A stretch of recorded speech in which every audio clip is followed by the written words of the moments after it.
Oke, sekarang saya akan menjelaskan tentang kisah antara aperture, blur, dan depth of field.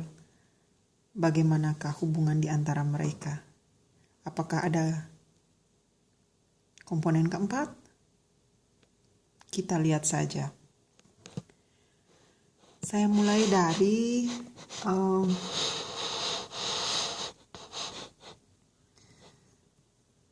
lensa biasa tanpa aperture. Di video sebelumnya saya sudah menjelaskan tentang bagaimana sinar ditangkap atau cahaya ditangkap oleh lensa cebung, kemudian dipantulkan. Nah, di sini selain menggunakan satu titik, saya menggunakan 3 titik. Ini objek saya.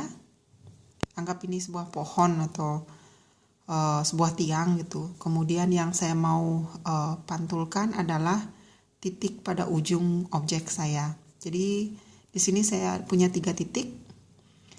Kemudian saya punya sebuah lensa cembung. Kemudian di lensa cembung saya punya principal point di sini. Kemudian image plane saya ada di sini. Ya, kemudian image plane ini saya ilustrasikan bentuknya seperti ini di sini. Ini zoom atau dari sisi sini. Kalau dilihat image plane itu seperti ini.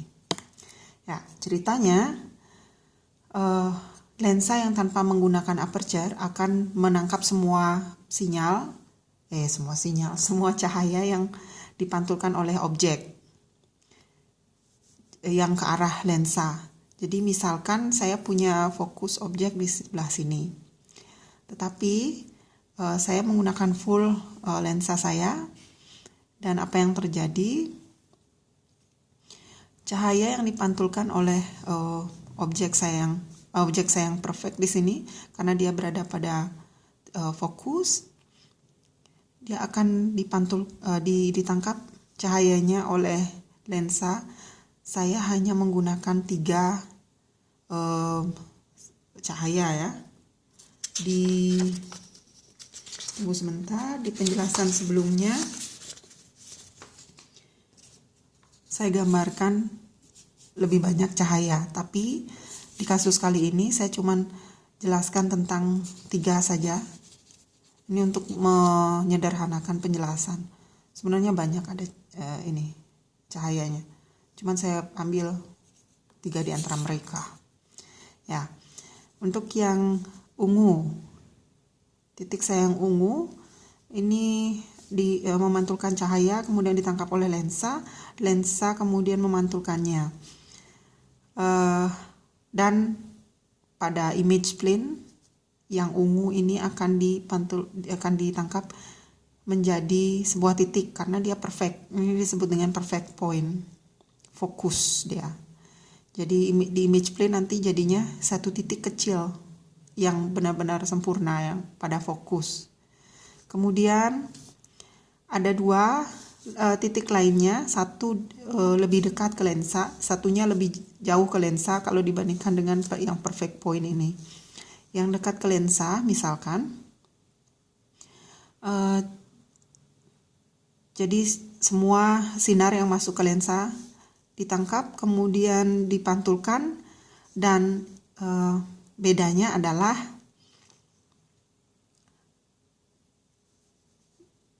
cahaya-cahaya ini tidak sampai ke image plane dengan sempurna. Jadi di sini instead of bertemu pada satu titik di image plane, dia berada pada circle of confusion namanya. Pusing, dia bingung. Ini kenapa image plane-nya ada di sini, sedangkan saya sebenarnya belum bertemu di sini. Nah, demikian. Itu penjelasan hubungan di antara mereka. Akhirnya, instead of menjadi satu titik, dia menjadi titik yang besar. Ini yang disebut dengan circle of confusion. Kemudian, untuk objek yang jaraknya lebih jauh dari lensa, lebih jauh dari objek yang dengan perfect point ini. Yang orange akan dipantulkan oleh lensa dan kemudian akan memberikan di sini circle of confusion yang lebih besar seperti yang saya ilustrasikan di image plane yang ini. Ini adalah permasalahan dasar di lensa yang harus dicarikan solusinya, atau masalah ini juga akan kita dapatkan apabila kita biarkan aperture-nya terbuka lebar. Kemudian sebenarnya ada juga untungnya. Untungnya misalkan kita memang sengaja mau fokus pada satu objek misalnya, atau beberapa area pada objek, kemudian membiarkan yang lain blur. Ya, setting seperti ini bisa digunakan, yaitu dengan membuka aperture selebar-lebarnya.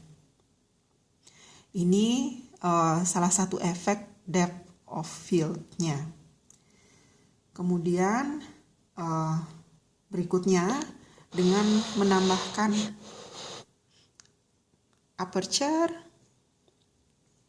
di sini dan memberikan setting aperture yang lebih kecil sehingga cahaya yang masuk itu tidak semuanya, tapi disaring yang dekat ke fokus. Ya, instead of menerima semua cahaya seperti ini, kita saring cahayanya. Jadi saya tambahkan di belakang lensa sebuah aperture. Sebenarnya kalau dilihat realitinya, aperture tidak hanya berada di belakang lensa, tapi dia bisa juga berada di depan lensa, tergantung kebutuhan dan tergantung produsen kameranya. Kemudian, nah, bisa dilihat perbedaannya. Kalau di sini yang disaring atau yang diambil adalah cahaya yang masuk sesuai dengan besaran aperture di sini. Kalau di penjelasan sebelumnya saya contohkan begini. Tapi sekarang saya ambil sekali lagi hanya 3 bagian cahayanya saja untuk mempermudah penjelasan. Tapi sebenarnya banyak cahaya yang masuk. Maksudnya tidak hanya sekedar 3 garis. Demikian. Untuk yang perfect point, dia akan tetap menjadi perfect point di sini karena dia berada pada area fokus. Kemudian untuk yang dekat dengan lensa jaraknya, maka ketika aperture-nya diatur sedemikian rupa, dia akan disaring. Kemudian hanya cahaya yang melalui aperture yang akan sampai di image plane. Sehingga dengan memperkecil bukaan aperture, kita akan mendapatkan poin yang lebih fokus di sini. Kemudian yang jarak bendanya jauh, circle of confusion-nya akan lebih kecil, tidak sebesar tadi. Yang ini. Semakin kecil aperture-nya, semakin fokus.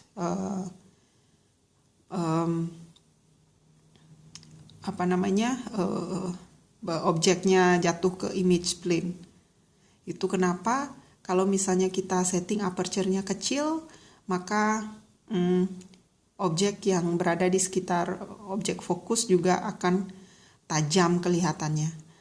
Sedangkan apabila kita biarkan aperture-nya terbuka lebar, maka kita akan mendapatkan hanya bagian yang difokus saja yang fokus, dan selebihnya yang berada di depan atau di belakang fokus plane akan menjadi blur.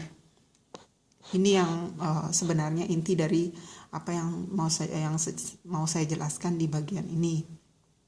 Ya, jadi demikianlah hubungan antara aperture dengan depth of field dan blur yang dihasilkan. Inilah kisah cinta di antara mereka.